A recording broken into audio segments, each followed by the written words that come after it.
Hey everybody, welcome back. My name is Jacob, and this is part 2 of my super mini series on this project that I've been working on the past few weeks, and that is a social network. This video is going to describe the code or pieces of the code on the server side, and last week I released the video about the client side, so if you haven't seen that, go check that out and then come back and watch this video.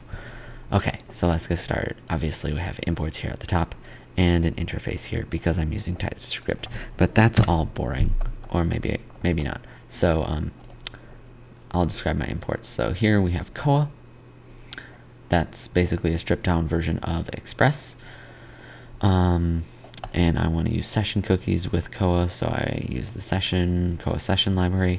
I want to use routes with Koa, so I use the Koa router library. I'm going to use bcrypt for passwords and UUIDs to identify, or the UUID library to identify my sessions.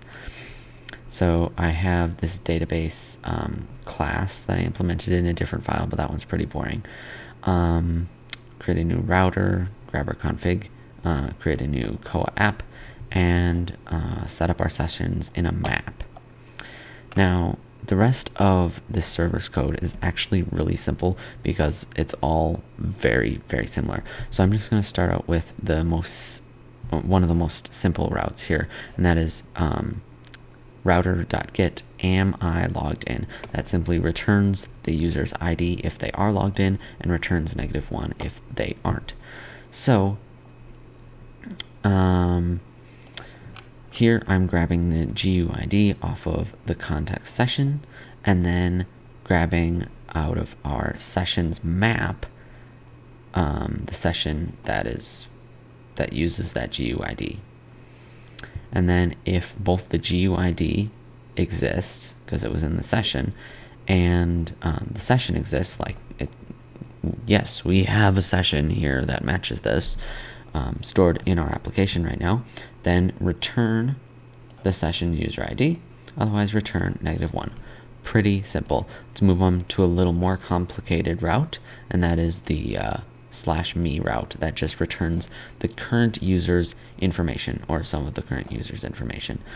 So first we have this middleware here is what it's called, logged in. If you haven't seen my Koa tutorial, that will explain a little bit about what middleware is. If not, basically it's going to run this function, and then if and when this function calls next, it will move over to calling this function right here. So let's check out the logged in function real quick. This one basically just requires that the user be logged in before they can access this route. So it extracts the GUID from the session and the session from our list, or our map of sessions. And then if both of them exist, we assume they're logged in. And then we set a property of our context. Well, we set the state, a property of the state, the session property of the state, equal to the current session. And then we return next, and calling this next function passes control over to the next piece of middleware.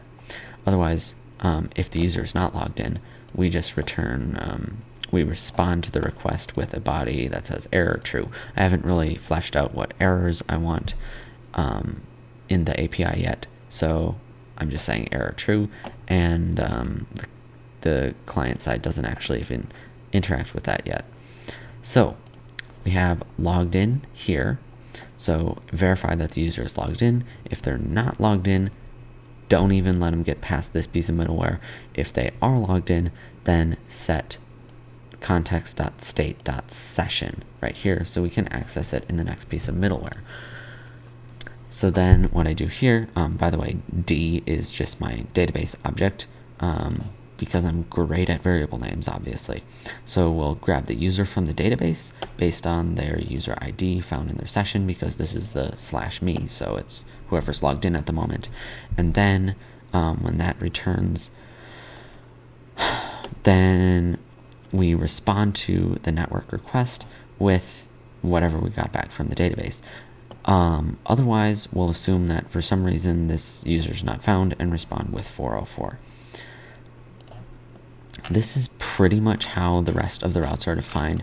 Obviously, you have some of them that don't require you to be logged in, others that do, but all in all, it's pretty simple. You make a call to the database and then basically return the result. Sometimes you modify the result a little bit before you send it back off, but that's the gist of it.